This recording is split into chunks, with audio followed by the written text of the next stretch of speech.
See if you can find a seat. My name is Hayden Begley. I'm Mariel Hemingway. Of course, Hi. I don't think she needed to introduce herself, but yeah, we're here to talk today about the healing power of nature, which is something I feel like we talk about fairly regularly behind closed doors. Should we give a background on how we know each other? Yes, let's do that. Yes. Okay. When did you meet my dad first? I met your dad probably when you were 10. Yeah. Oh. 10? Yeah. Oh, I love that. Yeah, so that was a long time ago. Anyway, maybe 17 years ago. No, maybe even more. He was always just a big part of my environmental conversation. He was always the guy that you looked to understand what was going on in the environment, but he was also living it in a way that most people just didn't understand, and he knew it long before anybody else. So, yeah, he was an inspiration. Well, I appreciate that. For those of you who don't know, my dad is an amazing, not only just an environmentalist, but he's also an actor, Ed Begley Jr. He was pretty early to the environmental movement. I think he drove the first electric car in Los Angeles. I think he did. Because he just retrofitted a golf cart with a windshield wiper and a horn. So he got it street legal, and then he was off to the races. And and so I grew up, to give you a little bit of background on me, I grew up in an environmental home that was like, as off the grid as you could legally be for the DWP. It became my lifestyle. We drove an electric car long before Teslas were commercially available. We, recycled our own rainwater. We grew our own food, had our own compost. And every summer, we grew corn and watermelons, and I learned pretty early on at an early age how to garden from my dad and how to put my hands in the dirt and amazing. Feel the earth. He was an inspiration for Bobby and I. Bobby's my husband. We created raised beds because of the raised beds that we saw that he had created. And it changes your life. And it also connects you, getting back to the point of our conversation, it connects you to nature. When your hands are in the soil, there's something that happens. There's an energetic kind of shift, and it's inspirational. Well, right before coming here to Dallas, decided this year, as we were going to be, it's the time of year to start planting corn if you want it by July. And I had decided, I was like, okay, I'll do this with my dad, who's a little, he's older now, he's 76, so I'm kind of the one leading the project nowadays. And while I was looking at our beds, I noticed that they're about 10 years old, and it's kind of the time to replace the wood. So I took a massive undertaking of completely redoing all of our garden beds over the course of a week. And with all the work that I did, you would think, oh wow, that's a little too much. You might have felt overwhelmed by that. It was actually the most amazing experience. So I know firsthand, fairly recently, how being in the garden for, I think it was 10 hours a day for 5 days a week, is incredibly healing. So what motivated you to get involved with the environmental movement? Well, I grew up in Sun Valley, Idaho, which is a beautiful state, but it's also in the mountains. And I came from a very, I want to say hectic, but probably highly dysfunctional home. And I loved my family desperately, but they were, there was alcoholism and, there was a lot of tension. My father was, Ernest Hemingway's son, and he was trying to be a writer, so I think there was a tremendous amount of feeling like he was overshadowed by this great man. My mother got cancer very early on in her life. My sisters were much older than me. They got involved in drugs and alcohol.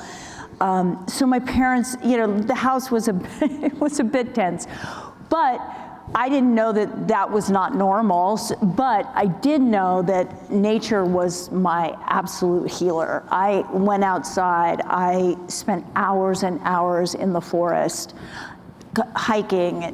I was a ski racer as a kid. I hiked, but nature, and I jumped in cold rivers. I mean, it was a thing. All these things that have become very hip and trendy, like cold plunges and all that stuff. It was just something you naturally did in that kind of environment, and it meant so much to me that I remember at one point I said to my dad, you know, I really want to do something for the land. I would love to buy so much land and be able to protect it. That didn't quite happen, but he said, well, you know, you should think about the Wilderness Society. The Wilderness Society, at the time, it was late 70s, and I think I went to DC. I probably was like 19 years old, and I testified in DC for the wilderness. And that became, I realized how important it was, not only for me, for everybody, but my mental health. It was really the key to keeping me balanced and healthy, so. Well, that's wonderful. Did you feel like you turned to nature in those moments where there was this uncertainty in your life and 1000%. If I didn't, and I still do. Like when things become overwhelming, today even, I woke up early, I went, I was going to the gym, but I took my shoes off on my way over and walked in the grass to get grounded, because I'm actually an advocate for the earthing company, and I, grounding is such an important thing that we don't realize the impact of. Yeah. We don't realize how important it is to get your feet on the ground, to feel the earth. The energetic pulse of the earth comes into your feet. There, how many pores, Bobby? Where is he? Anyway, there's a lot of pores on the bottom of your feet, and you absorb the energy of the earth. I find that so interesting. Are you speaking about the specific, like, grounding, the new technology where you can have it in like a blanket and stuff like that? Have you heard of this? Yes. Wow. So earthing does create things, because not everybody, like in the middle of winter, although I have tried it, not a good idea, to go out in the snow with your bare feet. Not a good idea. Yeah. But there are earthing blankets, there are sheets that can ground you, there are pads that you can put down like at your desk, so your feet are, your bare feet are on and they ground you. And what grounding does is it harmonizes you with the earth. And when you're harmonized with the earth, it changes everything. Everything gets more clear, and it gets rid of inflammation in the body, but also in the brain. And that, for me, has been a game changer. I do a lot of speaking around the world about mental health.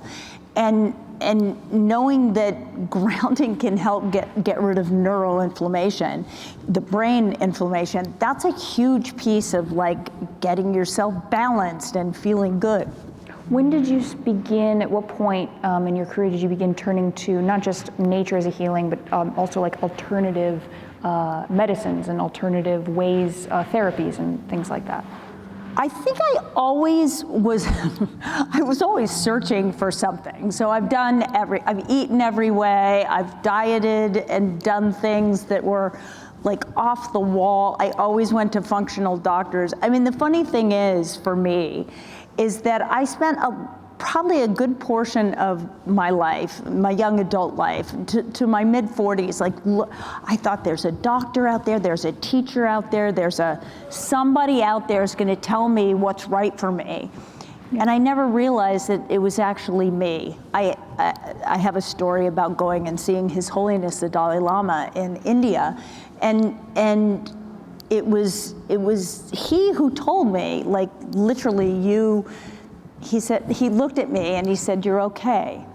After, it's a great story, but it's too long. I tell people this story, actually. You should know this. I've told a lot of people this story, because I think it's so beautiful and impactful. Because I think, I listened to you actually tell it on a podcast called Inside the Moms Club. I was their editor, and I cut together clips of that. Oh, wow, okay. And so I found that story, and I've told people since, because I find the Dalai Lama specifically very fascinating, and his work is incredible. But yeah, I think that's amazing. I feel like, very similar to you, I can't even really pinpoint a time in which I began to turn to the power of nature as a healing property, because it was always kind of integrated into my life. I grew up in an urban area in Los Angeles, but we made our own sort of haven of nature on our little small property. I grew up in a 2-bedroom, 1.5 bath bungalow, which is not something you would typically expect for a Hollywood actor, but my dad had a philosophy at a pretty early age, which was live simply so others may simply live. And so the excess and gaudiness that you would usually ascribe to maybe a Hollywood life was definitely not my upbringing. The most sought after thing in my home was our soil, which was very rich and organic and very prized in my house. But in preparing for this talk, I actually wanted to reference, I recommended a podcast to you, Yes. Hidden Brain. Yes. It's a really great podcast if you haven't heard of it already. It's hosted by Shankar Vedantam, and it explores different ideas of whether it's philosophy or sociology and how it impacts us. And what I found was, even dating back to like the 80s, there had been a study in 1986 done about patients recovering from gallbladder surgery. And they found that not only did patients recovering from gallbladder surgery that had a window overlooking a nature scene recover faster than patients who had a window that was just looking out at a brick wall or something industrial, but they also requested less pain medication on average. So when they looked into, how these patients were being treated, it was exactly the same, but the only difference was where their window looked out on. There was a study again in 2008 that kind of expanded on this idea, which was about our attention and how our attention is affected by nature.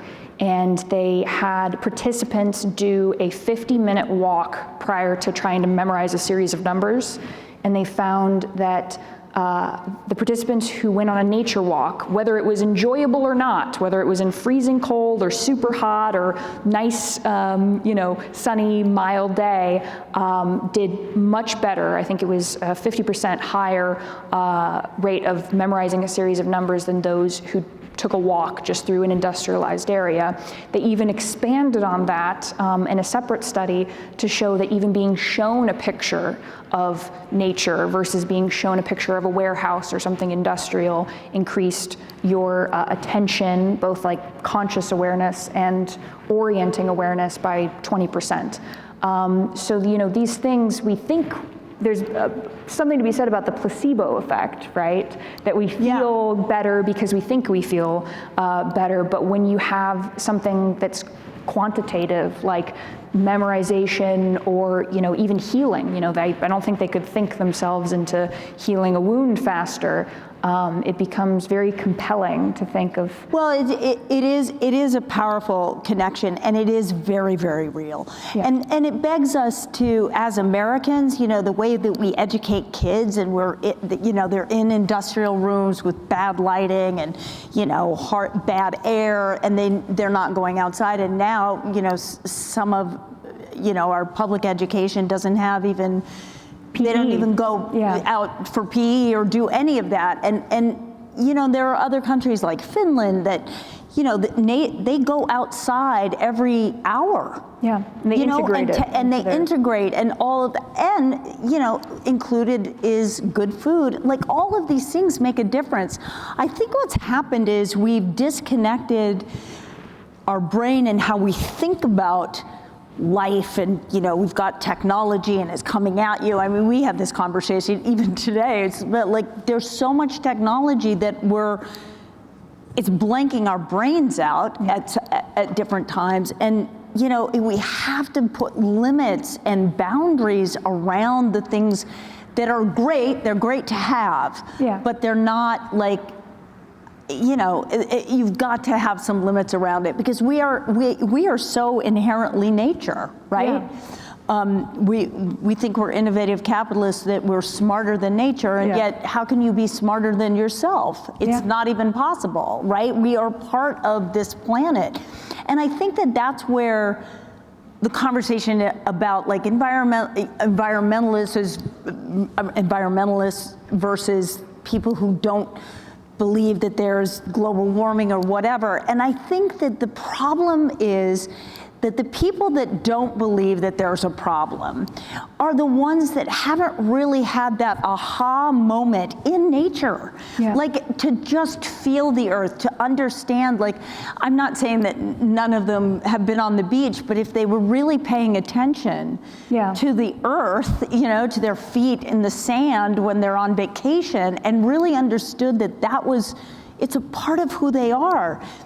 You know, we have to just, you don't have to believe that there's an apocalypse coming, but you do have to take care of your own environment. I think that's such a key, and the first thing that I always think of is that take care of yourself, you know, like healing. When you're in a place where you're not doing well, to take those moments to be quiet and still in nature. Yeah. I totally agree with you. I think there's a lot to be said, and it's said often, about cognitive dissonance when it comes to the environmental movement. Even for people like myself who do care and have centered their lives around it.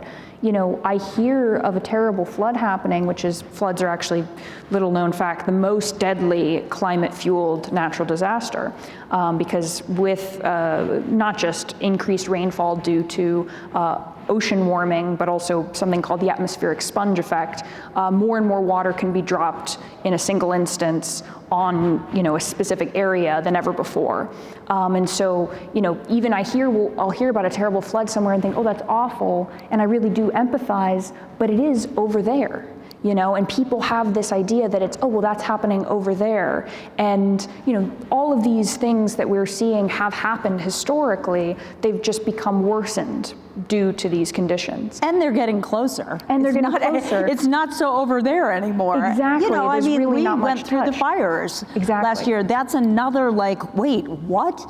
That was the atmospheric sponge effect. They actually found that the decrease in humidity that caused part of the conditions, obviously we've always had Santa Anas in the LA area, but the increase in the atmospheric sponge effect, which can dump a bunch of water at once, but also soak up a bunch of water at a single moment, really aided in the fire in a very negative way.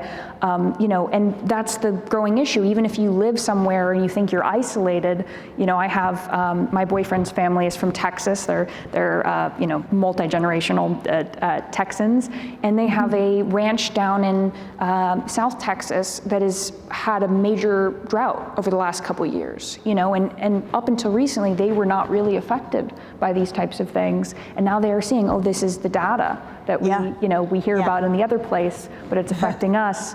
And I think, to your point, if someone hears about, you know, they think they're so disconnected, it's becoming their own backyard. You know, it's their own water supply. They find microplastics in the snow pack on Mount Everest. You know, we have our footprint negatively, in a negative connotation, on every inch of this planet, even if we think we're not, even if we never step foot on there, you know. Yep. So. Yep.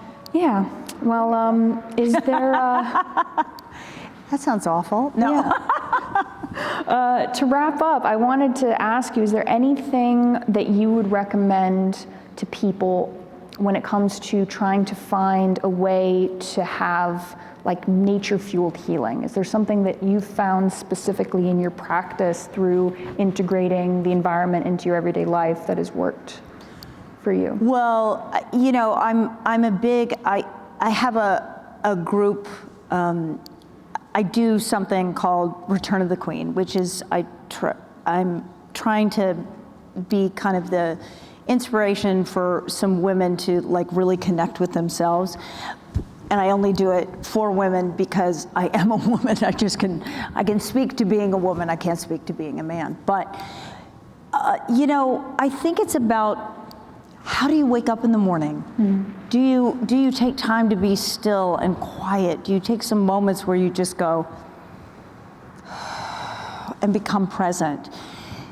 I think what we've done is we've compartmentalized everything in our lives. We've made technologies over here, education's over here, food is over here, diet, whatever. All of these different things are in separate places. Our body's one thing, our workouts one thing, our brain's one thing. No, they're all interconnected.